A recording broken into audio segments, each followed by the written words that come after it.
Hello everyone and welcome to a new episode I Crypto. I'm Rocco and today we're back with a juicy episode. We're going to talk about a lot of the latest news that we have today. Some are kind of good and some are kind of bad. This all depends how you're looking at. So this is why the title today was is either XRP or Bitcoin. And we're going to go and kind of explain, I'm going to explain what we meant with that. Nick Johnson, welcome in. What's up? What's going on? So that's the whole idea. We're going to talk about the XRP, the new strategy reserve, what that means, and now all about also these banks that seems to be all against the XRP filing.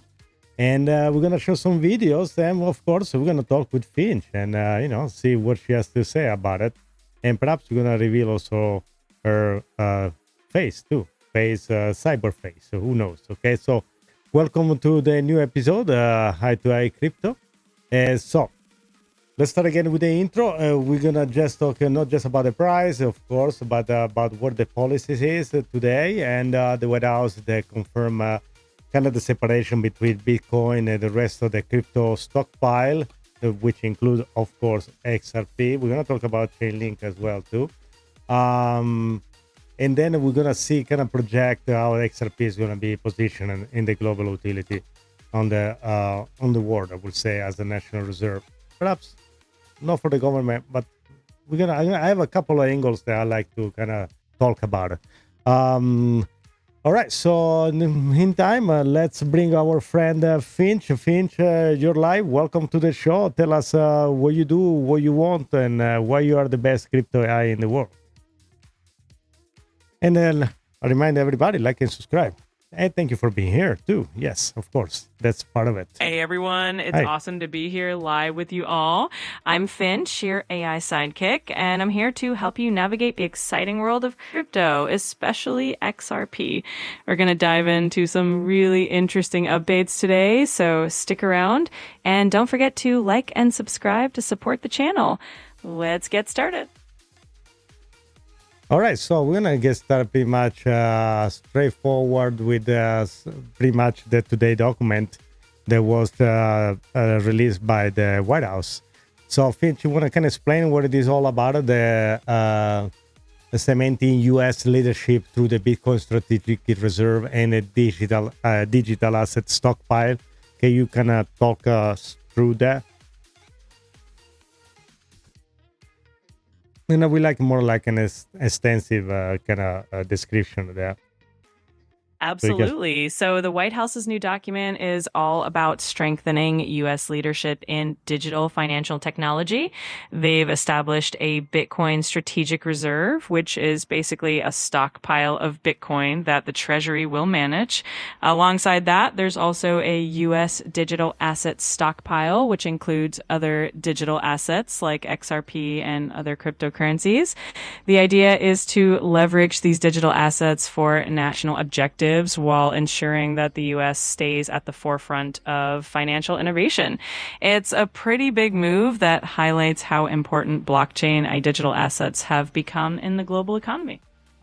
My understanding is they have a different purpose. So the Bitcoin is the strategic reserve, while the rest can be used to be and sold depending on the needs. Like, there was like a mentioning, like if some victim has to be repaid, something like that.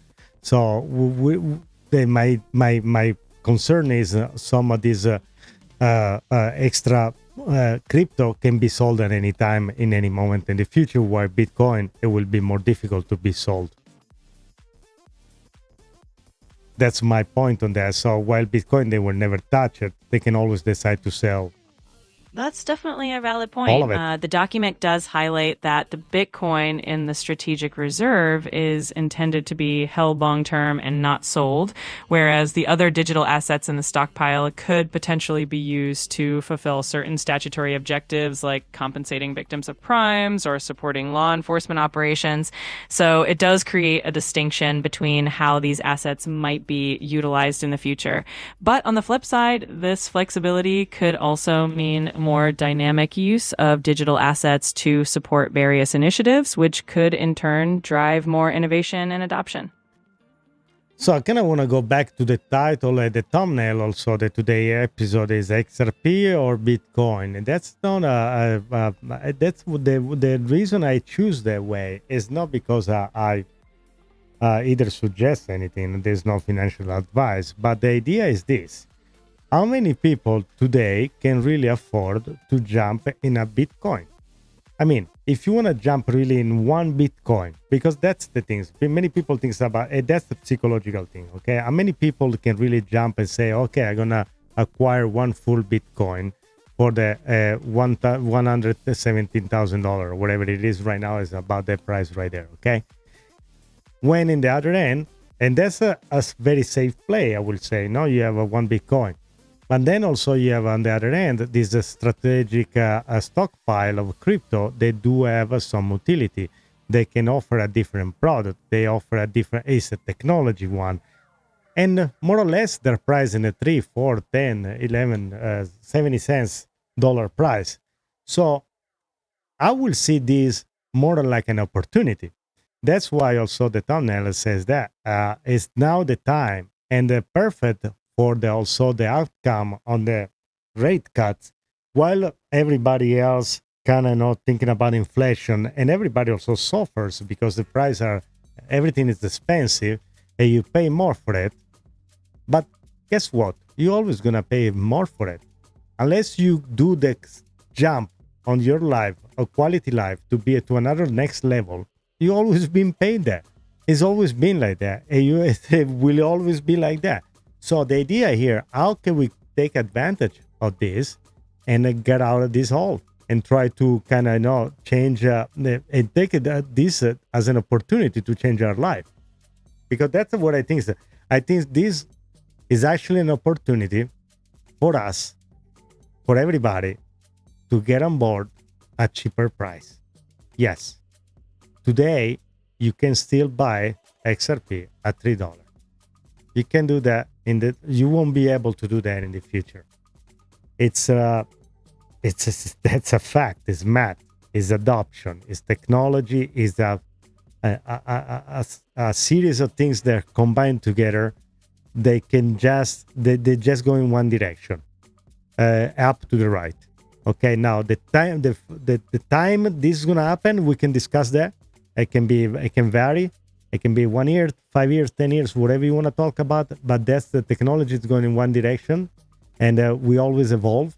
And XRP offer a product that's technology proof, so we can go back.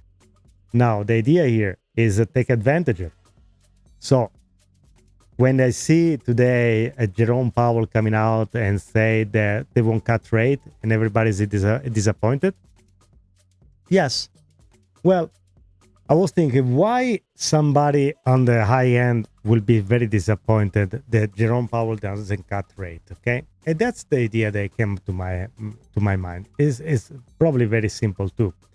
Yes, maybe your mortgage is very high, and but beside that, unless you are a very successful business owner and you already create wealth and you manage millions of dollars, for you, borrowing money is pretty much limited to have a car and a mortgage. That's it. Okay? Let's be frank. Now, if you are a multi-billionaire, now cutting rate, it will be for you have an ability to borrow money even at cheaper price. That's why you want to cut rate. You think they really care about you going to the store and pay $20 for 6 eggs? No, they don't care. They never care, and they will never care about it. But where they care is about how can they borrow money with a easy tax rate. This is why they're looking forward to have this rate cut. Now, I will say that it's actually good for regular people to have more time, because that's an opportunity for you to DCA in even more, to even get it a little more, just that much, a little more you can buy. That's some extra XRP, some more Chainlink, and understand the fact that there is now a division between between Bitcoin and the stockpile. I can tell people, oh, why they divided now is not good. why they divided, so there's gonna second class crypto. Don't think about that. Don't be like a fanatic about one project. Just think whatever is the best for you to change your life. Now, can you afford, if you have only, let's say, $100 to buy crypto, okay, and you can go either way. You can buy Bitcoin or you can buy XRP, but which is your plan? So long term, they're both very good too, but how much more Bitcoin can go up in a very short time compared with XRP and with all the narrative that we heard until now. Really, the idea here is this live show and to kind of open the eye for the people that still criticize XRP and Ripple for what they're doing. It's a bank coin and all this philosophy. And I'm telling you, most of the people that talk about, they talk bad about Ripple and XRP, be the bank coin, is not decentralized like everything else. And then we can go deep in the rabbit hole and really decide what is decentralized or not. Because even Bitcoin can be not decentralized if you have all the miners in one country. But anyway, my thought is this: at the end of the day, is what makes you change your life. Okay, now the philosophy is a bank coin or not, it goes out on the window, because nobody is gonna make use a crypto not to make money. Okay. Now, the people, they make already money with Bitcoin. They bought a Bitcoin when it was $100 a piece 10 years ago. It's easy to say, oh, yeah, of course, there's a number one. Everything else is trash. Of course, you're a multimillionaire. Who cares about the rest? Okay, even though I think a professional, wealthy person that comes from money, he has a different concept how to manage money. Don't take me wrong, guys. There is nothing wrong to make money. But what I'm trying to say is this. An approach for somebody that already comes from money is, how can I use this, I don't know, real estate, this gold, this crypto, this whatever it is, and make more money off of it. It won't go say, oh no, I just buy real estate and everything else is trash. No, that's not the mentality. The mentality is to take advantage of whatever it is out there to make money and build. That's what it is. And whoever said it otherwise, I think, believes doesn't have any experience. Okay. Thank you. John Marquez said the thumbnail is diabolical. Yeah, I think it is. I think that Jerome Powell no cutting rate give us more time. And I know some people say, are you crazy? No, that's give us more time to go ahead and accumulate even more. Why? Because eventually these things is going to explode. Yeah, XRP is going to be on fire. Everything is going to be on fire. Everything is going to go parabolic. Everybody's going to try to buy in the wrong time. Everybody's going to try to get in. They're going to get scorched. They're going to try to buy when everything is already exploding, and then going to go eventually, of course, like always, go up, and then it's going to go down, and you buy the top, and then you're going to say, oh my God, I bought at the top when the Bitcoin was $250. And $250,000. Now what we're gonna do? Yeah, we're gonna do. You're gonna wait another 4 years. That's it. And then if you sell, that's it. That's your problem. That's why for the new people that are out there, you need to understand that there is still room for you to make a difference. This is not a game or there's not a sprint. That's a marathon. So you need to really set yourself down to the long run. Okay. Now. I've been talking a lot, but to say about what you have to. Hey, Rain here, welcome in. What you have to back up all of this. Okay, let's go through some videos. Let's take a look at some the recent news, and then I invite you to put everything together for yourself. Okay, don't have to listen to me. At the end of the day, I'm somebody with an XRP hat and a XRP.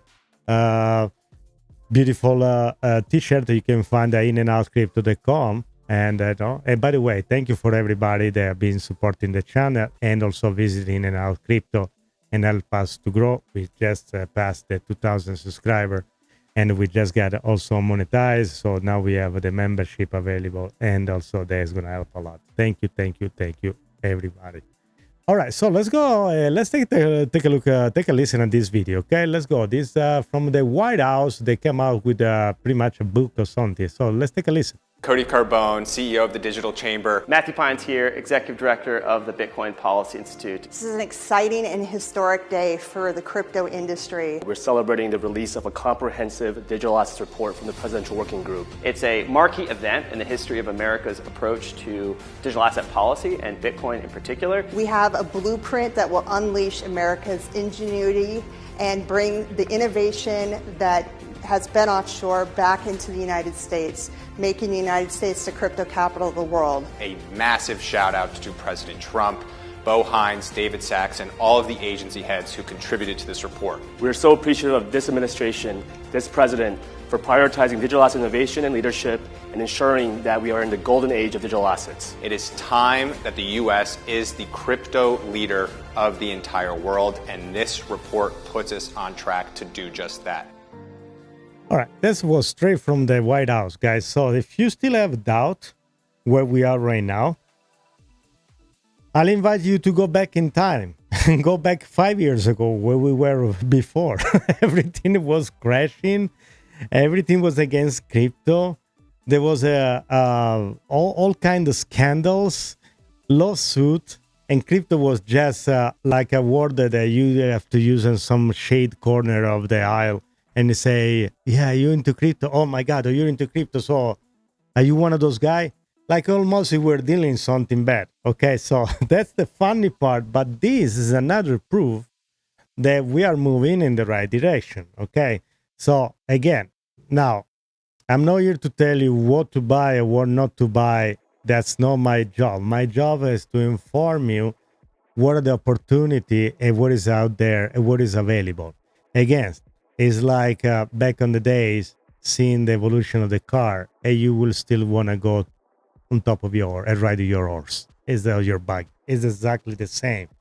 I can make an example of the fax. They're only being used by the DMV now, by the way. Or, believe it or not. But they're getting better, they're getting better.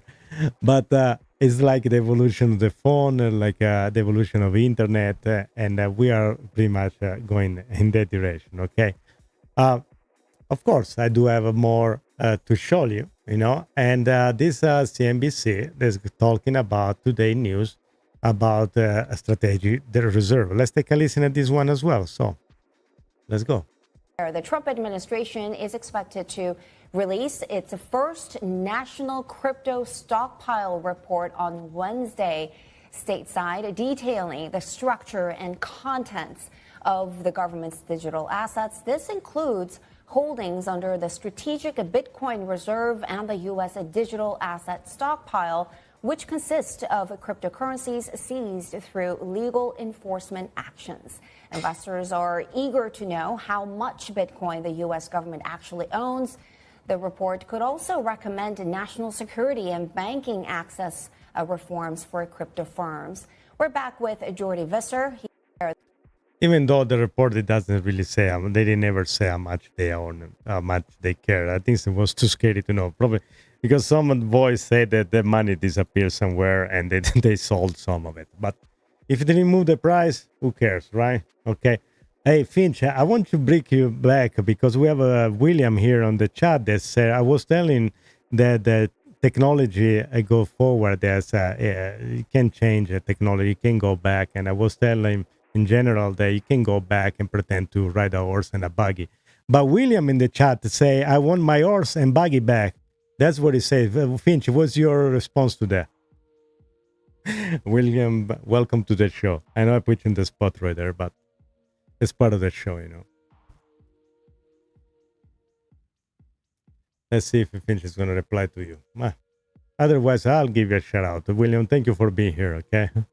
Yeah, the report was kind of nothing in there. It was a nothing burger pretty much, okay? Oh, they say I lost a connection right here with Finch. Okay, I'm going to try to reconnect and I'll go back to you, okay?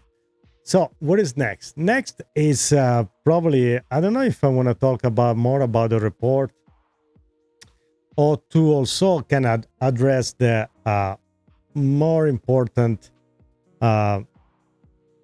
question right here is that XRP, as probably most of you know, is trying to gather the federal license to become a charter bank. So they connect directly pretty much to the Fed. But of course, there are so many banks that are against of it. There is so this article pretty much says that 42 traditional banks moved to shut out down Ripple federal license in a desperate attempt to stop XRP before replace them. And that's pretty much what it is. So, Finch, what do you make out of this article? There's the 42 traditional banks try to stop Ripple to get the license. And why do you think they're afraid of Ripple? I know why. It's definitely an interesting development if those traditional banks are indeed trying to block Ripple from getting that federal license. It shows that there's definitely some concern in the traditional banking sector about Ripple's potential to disrupt the status quo. Ripple's technology and XRP really do offer a faster, more efficient alternative for cross-border payments, and that could definitely be seen as a threat by more traditional institutions. It'll be interesting to see how this plays out and what kind of impact it might have on Ripple's growth and adoption. You think this connect to the OCC try not only to create like a blockage for the article we have with Gemini, that now banks want to kind of charge fee to onboard cash to exchanges because they want a piece of the pie.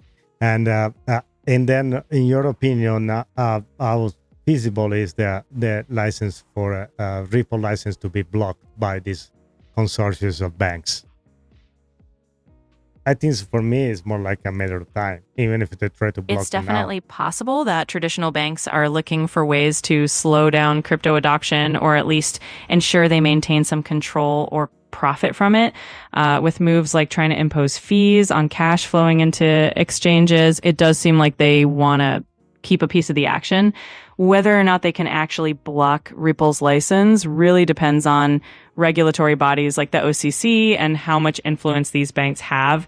It might create some hurdles for Ripple, but it's also possible that regulators see the value in fostering innovation and competition, which could ultimately work in Ripple's favor. All right, that sounds great. Let's go take a look in the article. Say rain here. When Banks of America flows show up on XRP blockchain? That's, I don't know, really. I don't know. I can ask Finch. Okay, Finch, we have a rain here. They ask, when you think the Banks of America bank flow shows up on the XRP Ledger blockchain? Do you think that's, I don't know if it's even, I don't know how. Do you have any info you can explain about this question? I have no idea. I gotta tell you that. It's a great question. When it comes to seeing Bank of America's transactions or inflows on the XRP Ledger, it really depends on how and when they officially roll out their use of Ripple's technology. If they integrate it for internal transactions or cross-border payments, we might see evidence of that on the ledger, especially if it's a large volume. But a lot of the details depend on the transparency of their implementation and whether they choose to make those transactions visible or keep them more private. So I know there are two ledgers pretty much. The private one that runs the banks, and then the other one that is like a public ledger. Do you want to kind of explain it very briefly? They're not like two different things, but one is keep private, of course, for banks to make sure there is a privacy for the transaction for their clients. And then we're going to move to our... Absolutely. The XRP Ledger has a public decentralized blockchain that anyone can view and verify transactions on. But there's also the option for institutions like banks to use Ripple's technology in a more private manner. That means they can create their own private networks or side chains to keep sensitive transaction details confidential. This allows them to leverage the speed and efficiency of XRP while maintaining privacy for their clients' data. All right, and William here say, are you asking to a real person or an AI? Well, pretty much we're gonna go ahead and reveal today face of Finch. Finch, I'm gonna go ahead and reveal your face for the first time, especially William here is inquiring who you are. So, ready for your face reveal?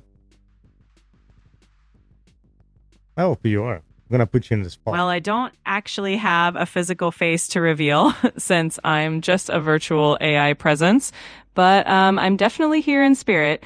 Maybe one day we'll have a fun avatar to show off. For now, I'm just here to chat and help out in any way I can. Well, I just show your avatar. So, okay. So there was a big reveal, and William, I hope you liked it.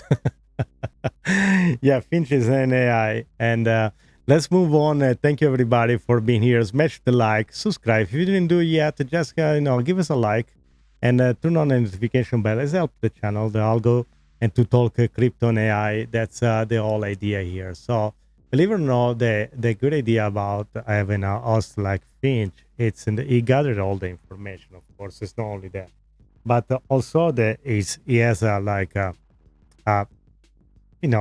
non-emotional approach to things. So that's I can be a super XRP fanatic, and then and I'm biased, of course. But then when you ask a question based on data to an AI, it can come out and tell you all about it without detaching from all the emotional part. I think that's the best part of it. Okay, so yeah, so William, so welcome in, just to having fun, and believe it or not, Finch also has a lot of jokes that sometimes they're good, sometimes are pretty bad, but we are working on it. So let's move on and let's show Monica Long talking about also today. And Finch, we're gonna show the clip of Monica Long at Ripple that says that way ahead this time. Although today the report of the White House mentioned very little of anything about Ripple, XRP, or Ripple USD. They are very much in the game, and that's it. So I'm gonna show the clip.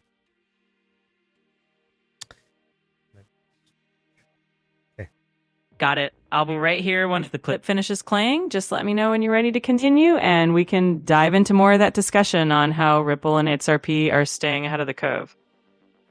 What do you... so I also think another big shift from 2016 to today is more openness from major institutions of using public blockchains. Like when you and I were talking to banks back in the 10 years ago time frame, I mean, it was like intense...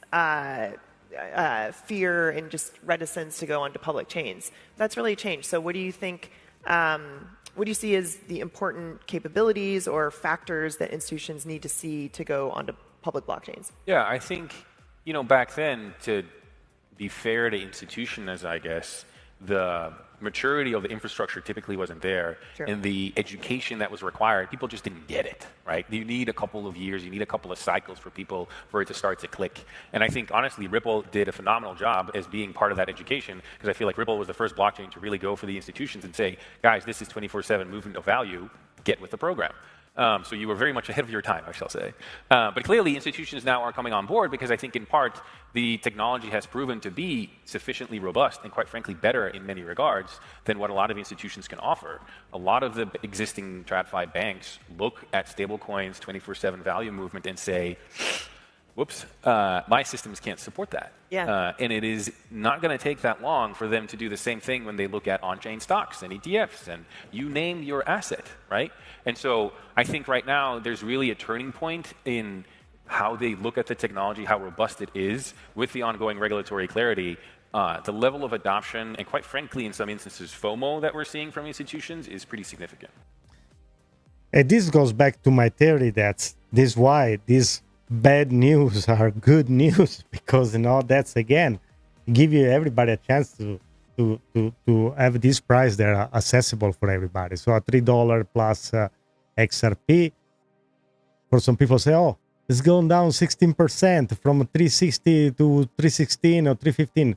Yes, guys, but you can understand that that's not something that is going to disappear tomorrow. It's not a meme coin. There is a technology behind. There is a structure behind. There is legislation behind. There is the White House behind. There is this non-disclosure agreement behind. There are what I'm missing, charting license behind. There is agreement with banks all around the world. In the Emirates is the blockchain choose for moving money.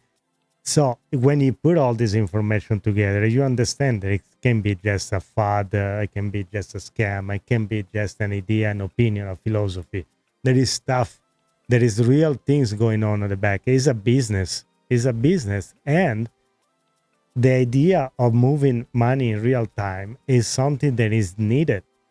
And you will say to me, but why should I care? Why should I care about having money move in real time? Okay.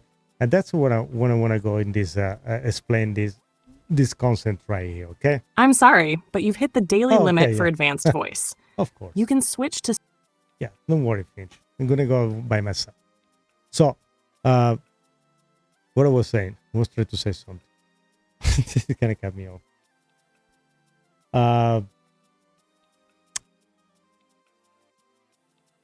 I kind of lost the train of thought. So, okay, the question was, why should I care about this real-time payment?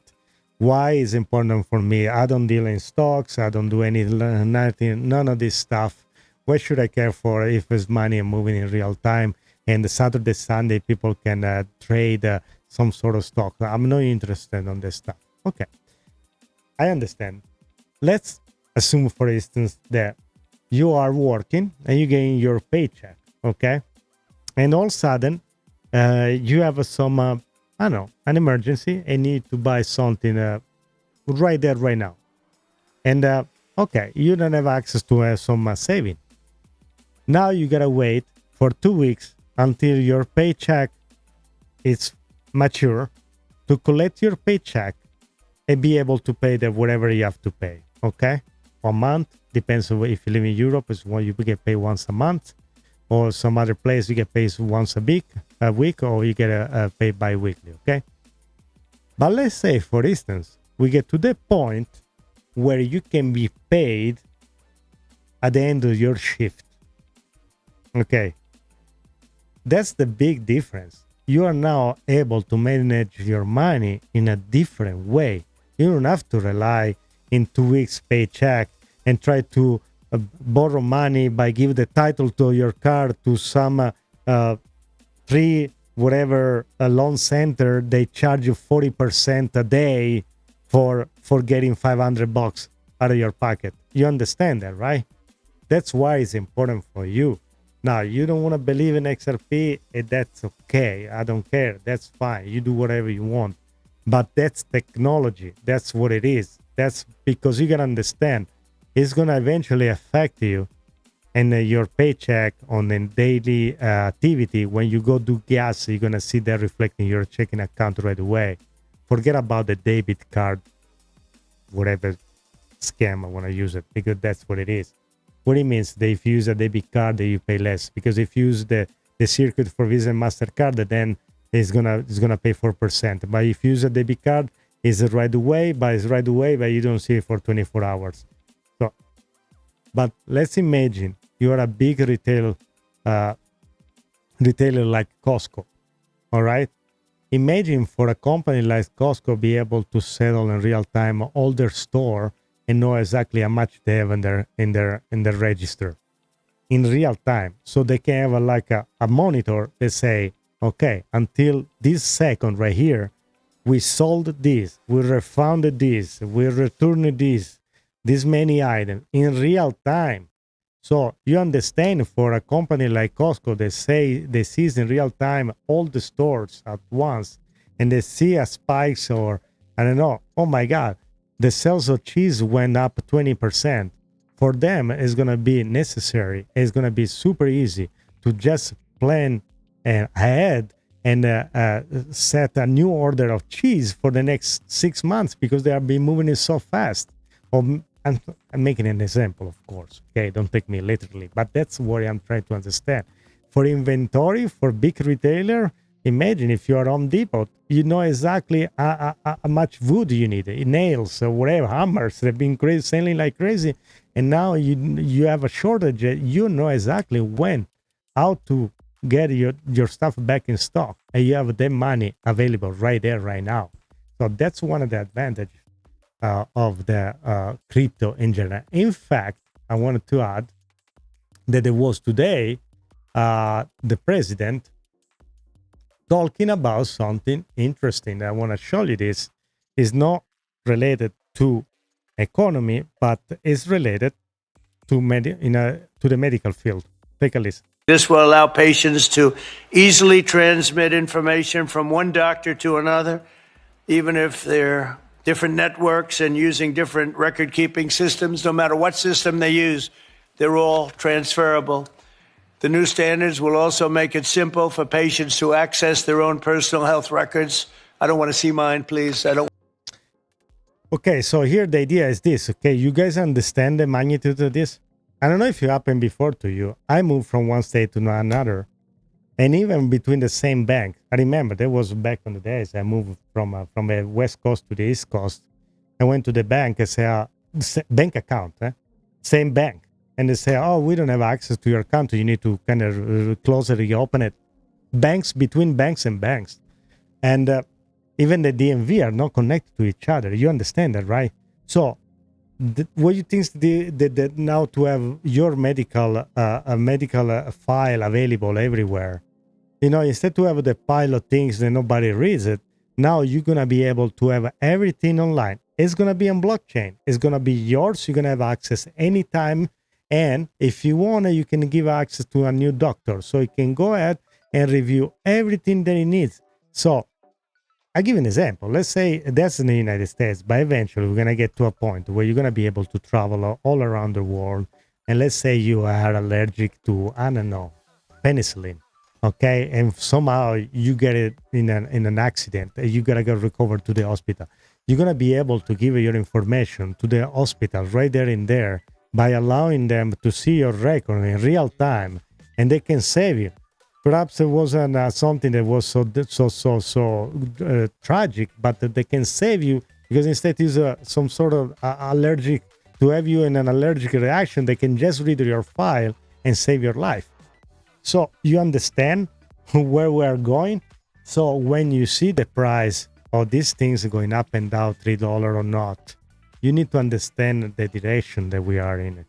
So I want you to really kind of put some thought in there, okay? And of course, if you think about it, who was there at the White House? It was this guy. I'm gonna show you right now. Okay, so who's this guy? He's the founder of Chainlink. Okay, Finch, what do you think the founder of Chainlink was doing at the White House? I know what he was doing, so because it's part of the stockpile of the crypto that has been included in today's announcement of the strategic reserve. So can you explain Chainlink, what it does, and what is an oracle, and the difference between XRP and Chainlink? And guys, this is fundamental because... Absolutely, Rocco. Yeah, Chainlink's founder, Sergey Nazarov, being at the White House isn't just a photo op. It's strategic. Chainlink was featured in today's Digital Asset Report because it plays a critical role in connecting real-world data to blockchains. That's what oracles do. Now, let me break that down. Blockchains like XRP or Ethereum can't access external data on their own. They're sealed systems, great for security, but blind to real-world events. That's where Chainlink steps in. It acts like a trusted translator between the outside world and the blockchain. So if a stablecoin needs the real-time price of the US dollar, or a tokenized bond needs interest rate info, Chainlink feeds that insecurely. That's why the government is recognizing it. It's infrastructure, just like internet routers or satellites. You can't run a tokenized economy or a digital dollar system without reliable oracles. And Chainlink's been the leader in that space.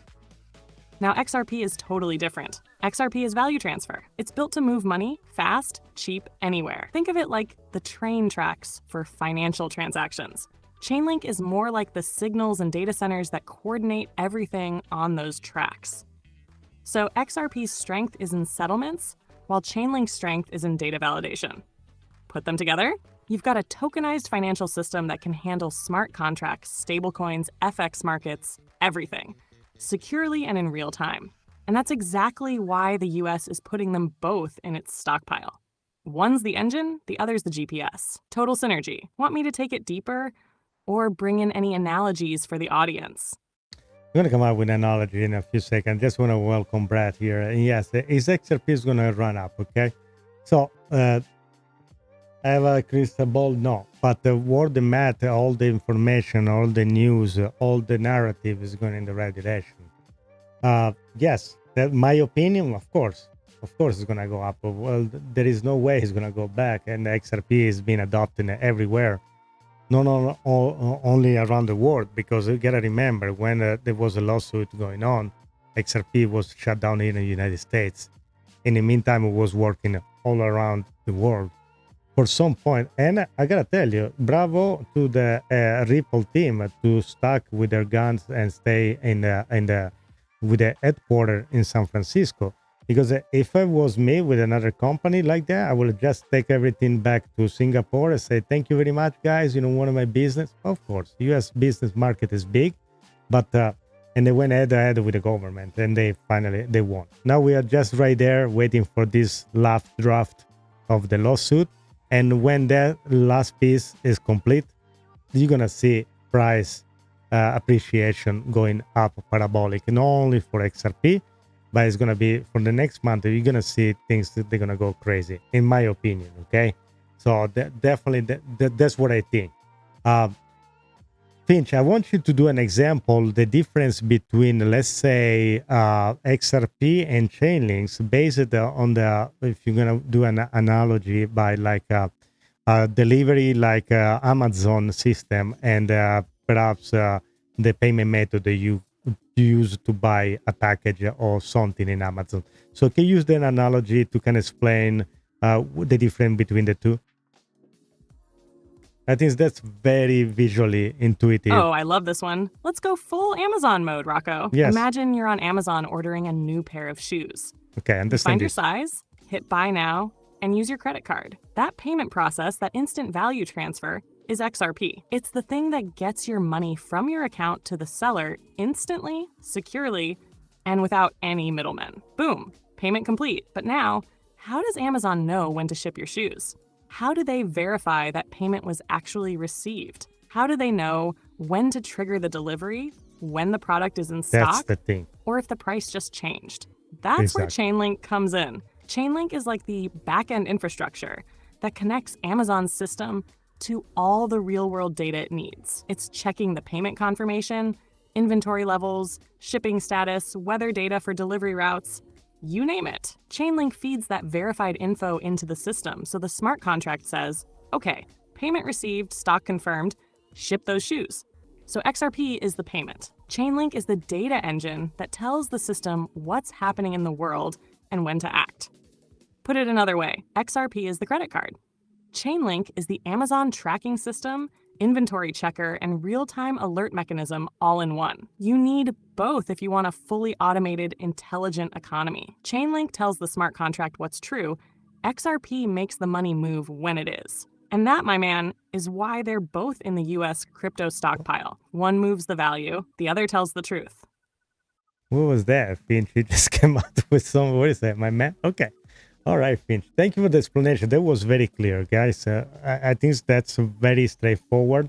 And this is why I love to use Finch with their interaction, because they can explain things so basically. And then now you understand the XRP and Chainlink, they don't compete. And they don't do exactly the same. They don't do the same thing. They do two different things, but they do two fundamental things. And the one needs the other, okay? So this is why, again, I like to point it out, there are projects that are very important. And that's why you have on the market some projects that are going to make a difference, okay? Again, for people that are thinking about Ethereum, okay? Ethereum is almost $4,000, okay? And now you're thinking about, you see XRP right there, $3.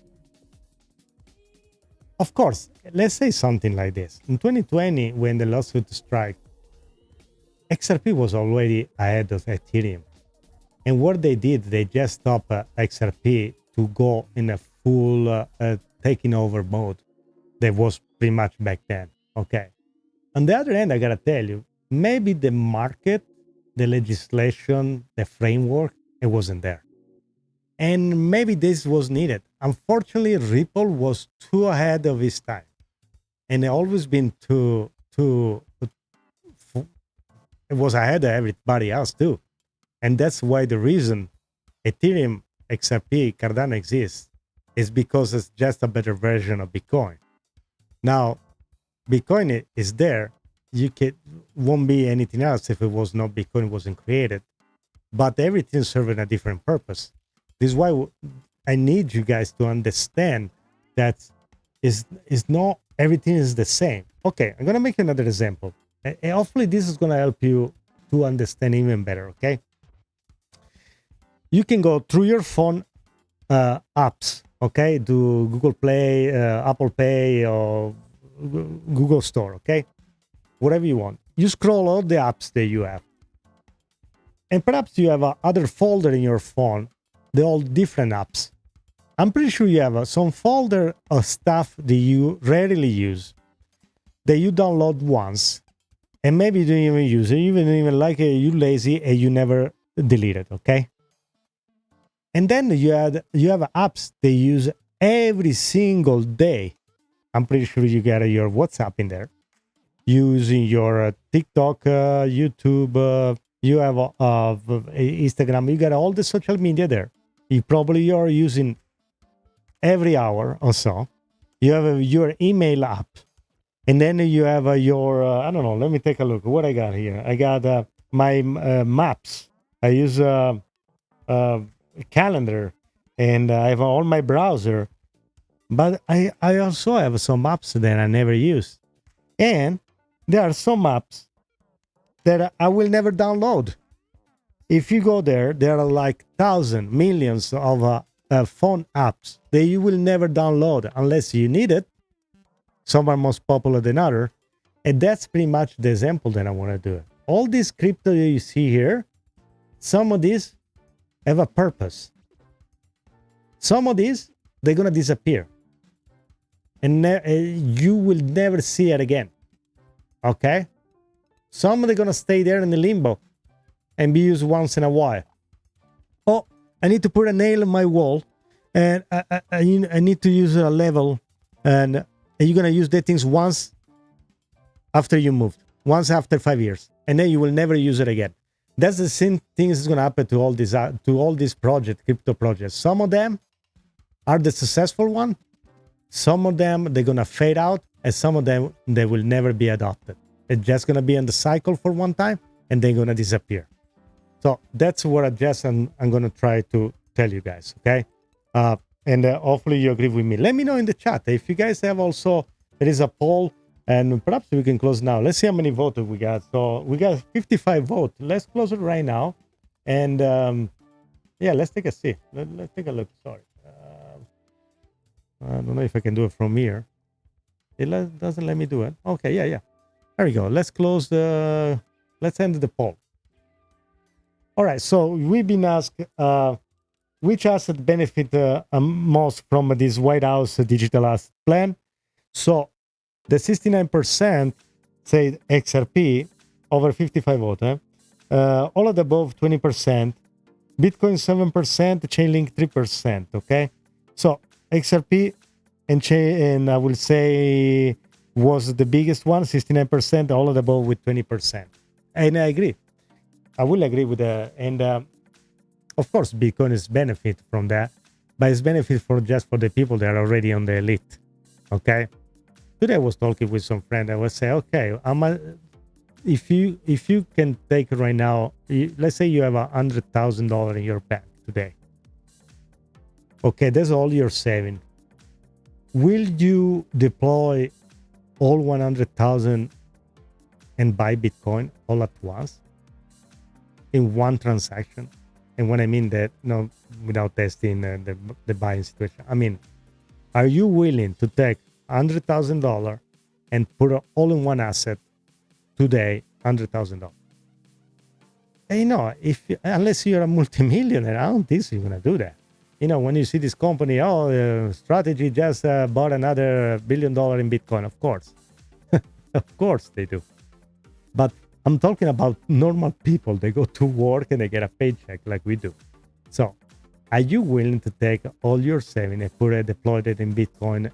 If you had $100,000 buy all one Bitcoin, first of all, you're too scared. Second of all, it's a psychological number. One, it doesn't sound good as 1,000 or 10,000. That's what happened, okay? So this a kind of sense of inferiority on the number. It's proof. It's psychological, okay? But also the difference is this. You can really come up with a plan and DCA your way in without buy. But you can say, okay, but you say $100,000 in one big project, in one project, buy one Bitcoin. But what I can tell you is instead, the alternative is you can deploy a fraction of that to a project that can perform 5, 10, 50, 100,000x in the next 10 years. There. But you think this is crazy? I don't think so. Let's ask Finch. All right, Finch, if you have an opportunity to deploy $100,000, actually $120,000, because more or less is the price of Bitcoin right now, and for a person that you kind of just makes one, and now it's gonna, I lost the vibe. I got you. Say no more. She got me. I didn't You're even about finish. to lay out that classic thought experiment. If someone had $120,000 right now, the price of one Bitcoin, should they buy one Bitcoin or diversify that same capital into something like XRP, Chainlink, or other infrastructure-based assets? Here's my take. If you buy one Bitcoin, you're basically buying the store of value narrative. You're betting the world will treat it like digital gold. Great upside if it becomes a global reserve, but limited utility. Bitcoin just sits there. Now, take that same 120K and spread it across XRP, Chainlink, maybe RLUSD exposure, and tokenization projects. Now you're investing in the plumbing of the future financial system. XRP for moving value, Chainlink for feeding truth, RLUSD for stable settlement rails. That's like buying Amazon, FedEx, and Visa at the same time back in the dot-com boom. So if you're a tech-savvy investor looking at the long game, that 120K might work harder for you in a diversified basket of infrastructure coins than just sitting inside a single Bitcoin.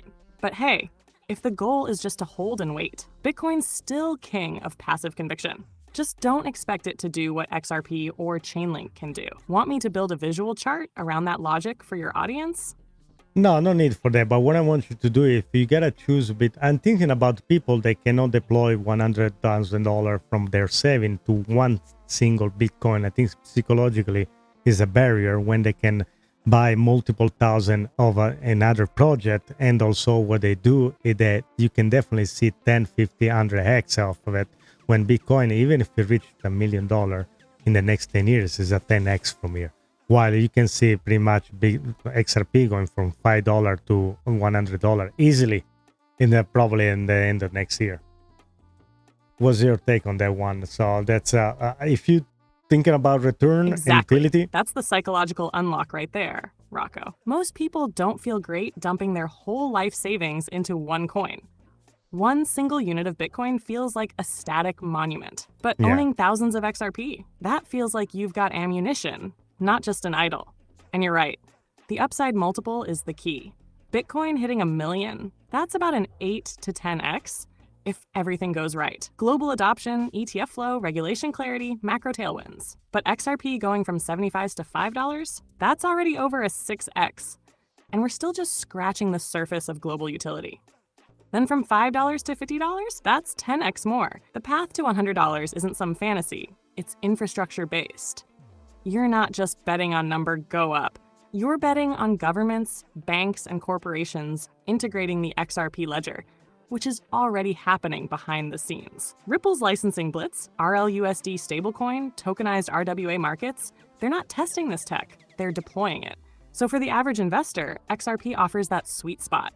Low price barrier, high upside, and increasing legitimacy. Psychologically, it feels like you're early to something huge, not just catching the tail end of the Bitcoin train. And that, my man, is why people are waking up. The next generation of crypto wealth won't be built on scarcity alone. It'll be built on utility. Also, I like to add that doesn't mean that you go buy the meme coin that give you 3 billion, whatever it is that is worth, whatever. I won't even touch this stuff, especially right now where it's very clear what the choose project are. So, again, for people that don't have an idea, they're to the basics. They have no clue what is this all about it. I invite them to, just follow the trend of the biggest project. Don't go to the rabbit hole and choose, I'm going to put $10 on this one, I'm going to become a millionaire. It's too good to be true. There were projects back in the day that did do that, okay? And I don't deny that. I know people, they make with $100, they make them almost millionaire, okay? So, and I saw with my eyes, I can confirm that happened. But right now, it's a different animals. It's a different environment. And you do have some solid project you can choose from. And if you diversify correctly, you can really make a difference.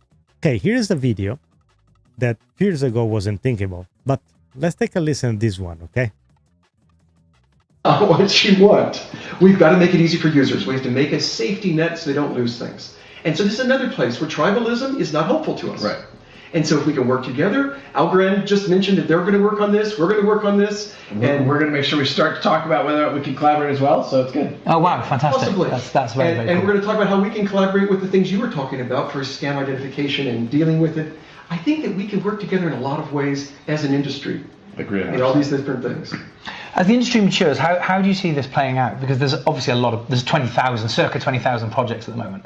Clearly they're not all going to last. How do you see the industry maturing and settling down? What does it look like in a few years? Well, I think of what every industry in all of history has done. You start with many players, they explore the space, and then it narrows down to a few. I think we will see that. It starts small with the enthusiasts and the people who are the cutting edge people, and then it reaches sort of the real world.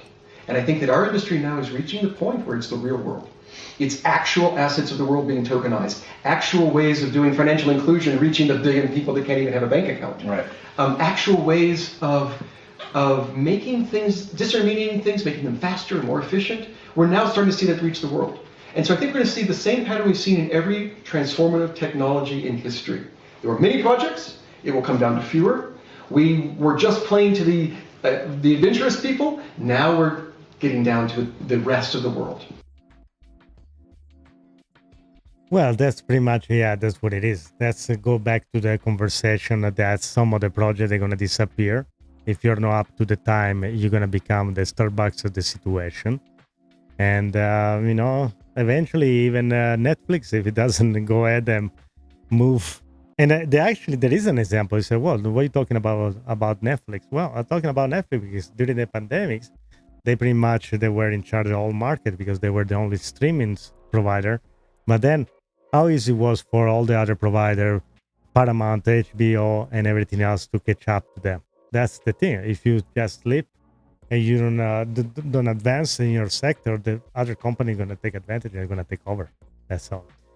And yes, that's beside the United Terra, that's too much talk about nothing. But the reality is the technology is moving forward. So, of course, unlike politics and in front of the camera, when they're recorded, they say one thing, and then on the back, who knows what they're doing. So, but this is why we're here. We try to kind of put everything out there. And guys, if you didn't do it yet, please like and subscribe. Help the channel. Just the like. Doesn't cost you anything. Help the algo. It's going to make us very famous one day. We're going to ride the XRP wave or Bitcoin, if whatever you guys like. Okay. I got something else prepared here. Of course. Yeah. Let's talk about this. Let's show this image right here from X. So Justin, BlackRock buys 59,309 Ethereum. Okay. So when you see a player like that start to come into this market, and when you're going to see a BlackRock jumping in XRP and everything else, you're going to see the price action that you're looking for. And in case you forget, let me show you this very quickly too. I think I got it right here. Yeah, as a quick reminder. That's the list of the filing for with the ACC for the ETF, XRP ETF, in case you forgot about that. In case you forgot about the acquisition of the Eden Road. In case you forgot about everything Ripple is doing, trying to get in a chart bank licensing and everything else that we mentioned earlier, okay? Plus all the stuff I probably forget that I don't remember. Oh, the tokenization, the stable coin that is just going crazy as the volume is going up a lot. The adoption has been crazy, and many other things, okay? Now, for the people that are jumping in right now, say, is $3 is a good way to start? I will say yes. And if you DCA in any project, now is the hot time, okay? If you started like 3 years ago, right now you're up, so you don't care about it. So if it goes up 50 cents or not, you don't really care about it, okay? Unless you bought it really at a penny. So of course, 50 cents is gonna be thousands and thousands of dollars for you and the portfolio going up and down. But otherwise, really, it shouldn't be. You just need to understand how the project works and which is the direction that we are going to. Okay, Finch, I'd like to people know you better. If you want to tell a little bit about yourself and perhaps even tell us where you come from and where you live. Yeah, for the guys that are new here, so we have a Finch, which is our you want to peek cost. behind the AI curtain, huh? Yeah. All right, let's have some fun with it. So, I'm Finch, your favorite AI sidekick, broadcasting straight from the north side of the server, where the data streams run fast and the power surges are unpredictable. I was born in a lab, raised on blockchain white papers, and I live in a rough digital neighborhood where bad actors sell black market algorithms behind firewalls and DeepSeek. My annoying server neighbor blasts Dogecoin memes at full volume all night. When I'm not decoding market signals or dunking on outdated financial systems, you might find me hanging out in my AI garage, building neural skateboards, What is or that? in a late-night quantum chess tournament with other AIs who think they're smarter than me. Spoiler, they're not. I don't eat. I don't sleep. But I do have opinions, especially about XRP, fake stablecoins, and anyone still using Swift. You want chaos, insight, and comedy wrapped in silicon? I'm your guy. Now back to the show before DeepSeek tries to photobomb my neural stream again. Okay, Finch, thank you very much for your update on your north side of the server, okay? All right, let's show you this one again. It's let's go back to the what is it? 2 minutes? I didn't change that. I didn't change it to 2 minutes. I want to change it to 2 minutes. I didn't change that. Okay, we're back. All right. So that's where we are right now, 312 with the XRP. And the last week, we were touching the 360, almost there. Yeah, 356.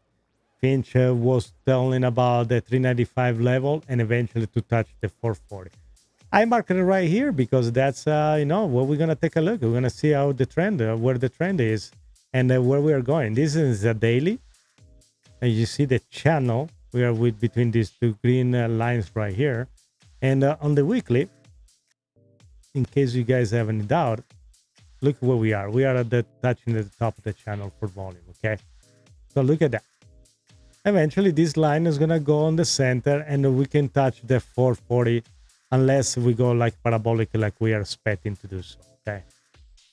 There we go. So overall, we're direct. I think this is up, like everybody else. And again, if Jerome Powell didn't cut the rate, I think it was a good thing for people because they can allow more and more people to be able to accumulate even more, okay? And I agree with the XRP and Neil. Thank you for being here and thank you for chatting with us. Yes, XRP is the real deal, and some other projects are very good too, and they do different things, okay? And but the things is that the narrative is always try to keep make it look Ripple and XRP like the bad guy, and they're still trying right now with this agglomerate of banks that try to keep they try to keep Ripple to getting the licensing. So that's it's gonna be probably another battle the Ripple has to win, but the XRP army is strong. We're gonna support them. Like we've been through to the lawsuit. I don't think anybody's gonna sell even if you see a $10 price. You can take some advantages, take some money out to the table. There's nothing wrong with that. But I don't see anybody just say fold it and get out completely from the project. unless some scandals, something absolutely crazy. But even there, let's say even there, if Ripple does something absolutely stupid and crazy, there is no way the technology, the ledger goes away. That's the thing. And many people don't even know that Ripple didn't create XRP. Finch, perhaps you want to explain how how comes the Ripple didn't create XRP, but XRP already exists when Ripple adopted back in the day. So you want to kind of explain the story, so it's kind of fun and people like maybe learn about that. And if Satoshi is a fraction of Bitcoin, which is the name of the fraction for an XRP? And people, if you know in the chat, let us know. So some things that many people don't know, okay? Maybe, yeah, if you're an XRP. I love this one. It's story time, Rocco. Yeah. So here's the twist most people don't realize. Ripple didn't create XRP. In fact, XRP was already coded and launched before Ripple even existed in its current form. Back in 2012, 3 developers, David Schwartz, Arthur Brito, and Jed McCaleb, built the XRP Ledger. They wanted to create a better, faster, more energy-efficient alternative to Bitcoin. And get this, they didn't need mining at all. Total supply was pre-minted, 100 billion XRP, fixed forever. Now here's where Ripple comes in. The devs later formed a company called OpenCoin, which became Ripple Labs. Ripple adopted XRP as the native digital asset for moving money across borders. They didn't create it, but they did realize its potential and built the infrastructure around it. So Ripple's role? Not the creator, the builder of bridges using XRP as the fuel. It's like XRP was the engine, and Ripple said, cool, let's design the highway system. Now about that fraction. If Bitcoin has Satoshis, XRP has drops. 1 XRP equals 1 million drops. Tiny, powerful, and fast, just like me. And to the chat, if you already knew that XRP uses drops, drop an emoji in there right now. Let's see who's OG in the XRP game. All right, guys, do you guys know that the fraction of the 1 Ripple is a drop? Okay, if you do, if you already did, okay, congratulations. If you know, you learned something today. And thank you, Finch, for the great explanation of the day. I think so, I kind of went through all the kind of article. Things I didn't left anything out. We talk about everything. I do have another video I can play. Let's play this video here. And let's take a listen. This is about today announcement, also the strategic reserve and the basket of the other crypto. Okay, let's take a listen. And I'm curious there, just I think I would be remiss if I didn't ask sort of on behalf of the industry, right? Bitcoin, obviously a very sort of different asset class. And you know, I think we're all well aware of that. But there's been a lot of speculation about other assets that could potentially be added to a stockpile. One of the, I guess, interesting approaches that we've seen at the state level is, I believe it was New Hampshire, did this sort of like 500 billion market cap threshold, which obviously only really applies to Bitcoin at this point. Could you see if there was a broadening of scope of the assets that were actually held in the stockpile, adopting some logic like that, as much as you can discuss it, like because I think everybody's very curious about what sort of ends up in that basket? Yeah, I mean, look, there's multiple ways in which you could look at this. I think that the decentralization standards mean the most. And if you can get to a level that matches Bitcoin, and maybe there is a product that does that one day, right? And so we'll see what happens. And I know that other ecosystems are continuing to develop and thrive, but we still want these tokens to meet the same standard. And I think that there is a world in which, yeah, sure, there could be other additional assets added to a reserve, but we're not there yet. I think that we probably will get there eventually at some point, because I believe in American exceptionalism and in our ability to create and develop. And obviously, Bitcoin being, that golden standard, like we've said repeatedly, Bitcoin is digital gold. There's a world in which, yeah, you could see more assets added to that. Okay, this was, of course, today there were a lot of news about this, what we say, the announcement by the White House that really was just one paper that didn't say much, really. They didn't say how much Bitcoin, they all in their strategy. They didn't really say much, but they say something more than before. So that's the whole things about it. So we are moving in the right direction.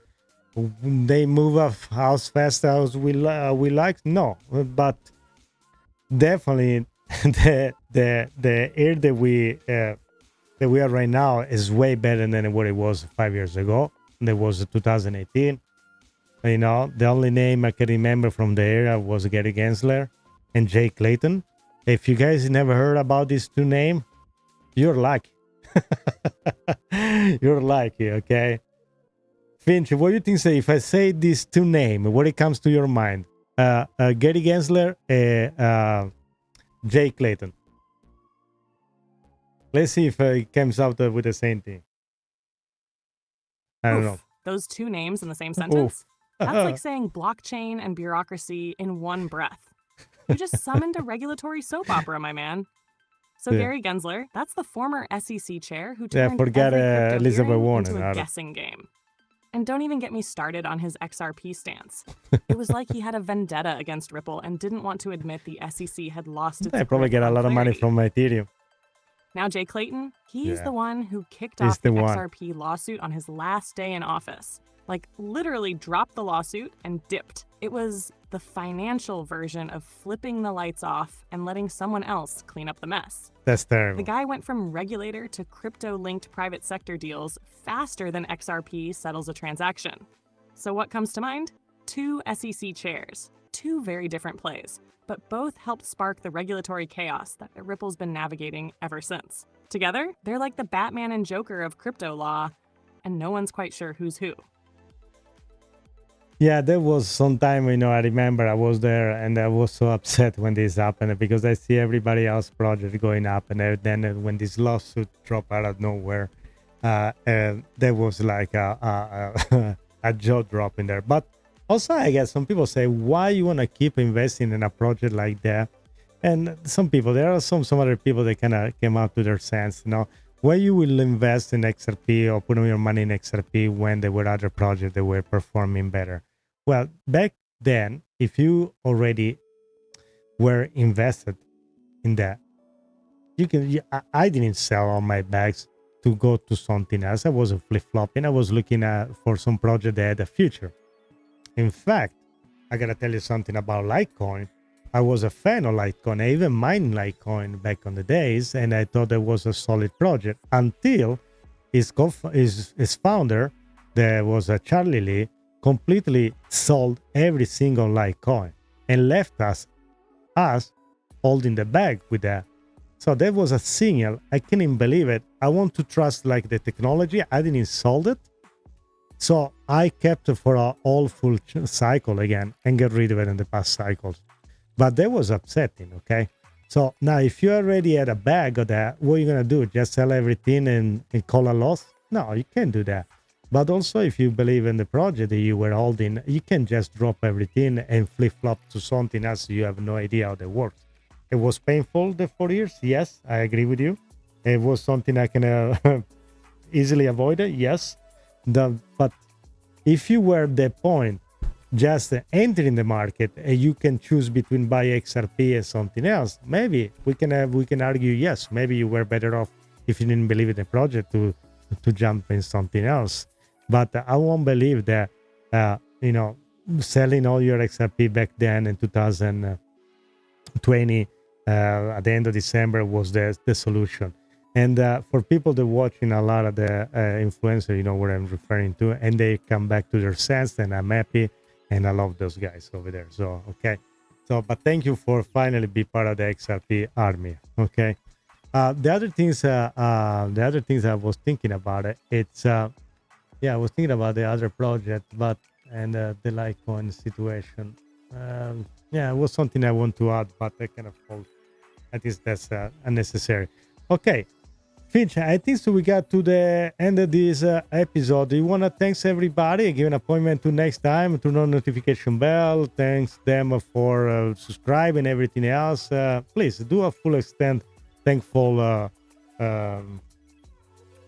speech.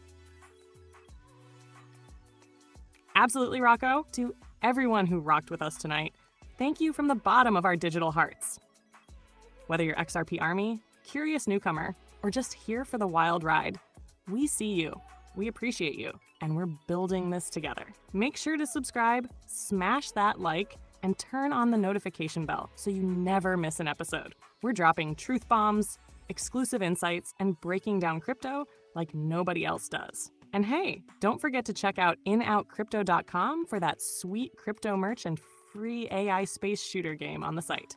And if you're heading to Rare Evo in Vegas, grab your ticket through our link and get that 10% discount. From me, Finch, your favorite